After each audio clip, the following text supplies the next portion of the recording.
The Tabernacle. After the thunder and fire of Mount Sinai, Moses stood before the 12 tribes.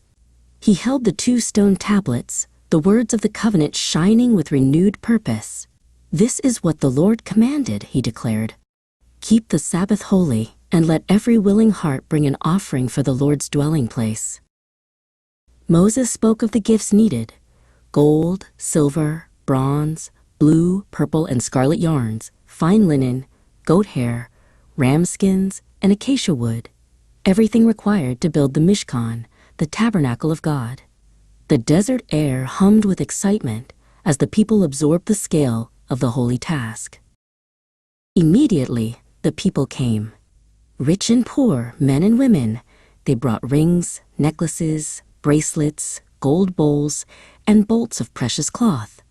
They brought so much, so fast, that Moses had to send messengers to shout, "Enough!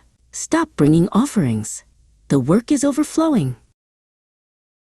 Then Moses appointed the masters, Bezalel, filled with the Spirit of God for skill, intelligence, and craftsmanship, and Oholiab, his partner, gifted with the ability to teach. These were the men who would weave God's vision into reality.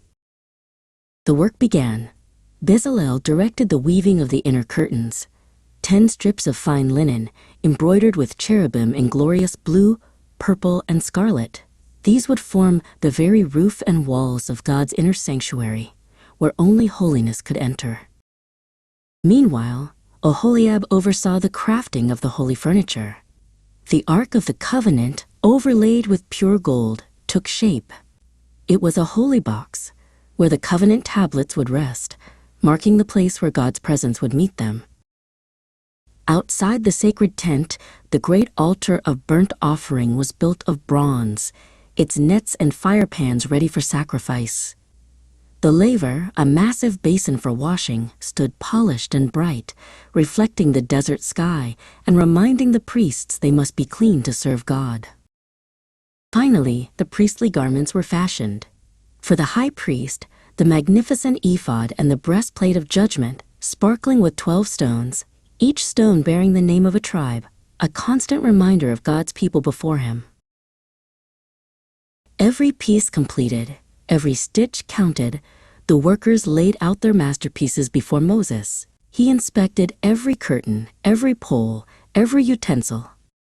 Satisfied that every command had been followed, Moses raised his hands over the perfect tabernacle and blessed the children of Israel.